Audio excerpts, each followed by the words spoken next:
Hi,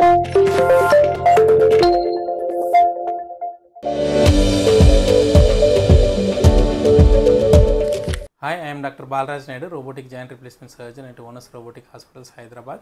Today we will discuss about what are the various kinds of arthritis. అంటే arthritis కీళ్ళవాతాలు ఎన్ని రకాలుగా ఉన్నాయి. కీళ్ళవాతాలు మెయిన్గా ఒక 5 వేరియంట్స్ ఉంటాయి. ఒకటి ఆస్టియో ఆర్థరైటిస్, ఏజ్ రిలేటెడ్, అంటే వయసుతో పాటు కార్టిలేజ్ ప్రాబ్లమ్స్ వస్తుంటే అది age related. And rheumatoid arthritis అంటే జెనెటిక్ ఇమ్యూన్ సిస్టంలో ప్రాబ్లం ఉన్నట్లయితే వాళ్ళకు రుమటాయిడ్ ఆర్థరైటిస్ అంటాం. ఎస్పెషల్లీ 25 ఇయర్స్ నుంచి 30 ఇయర్స్ మధ్యలో ఫీమేల్స్కి వస్తుంటుంది. అండ్ ఇంకొకటి సోరియాటిక్ ఆర్థరైటిస్, అంటే స్కిన్ రిలేటెడ్ ప్రాబ్లమ్స్ ఉన్నా కూడా ఆర్థరైటిస్ ఉంది, సోరియాటిక్ ఆర్థరైటిస్ అంటారు.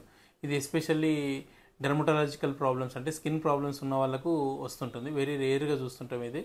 ప్లస్ అన్నిటికంటే మెయిన్గా మాకు వచ్చే మెయిన్ పేషెంట్స్ ఏంటంటే osteo arthritis. And second rare is rheumatoid arthritis. Third common is psoriatic arthritis. ఇవన్నీ 3 రకాల ఆర్థరైటిస్లు ఉంటాయి. మా దగ్గరకు వచ్చే కామన్గా వచ్చే పేషెంట్లు వచ్చి ఆస్టియో ఆర్థరైటిస్, యూజువల్గా ఏజ్ రిలేటెడ్ ఆర్థరైటిస్ అంటారు. Thank you.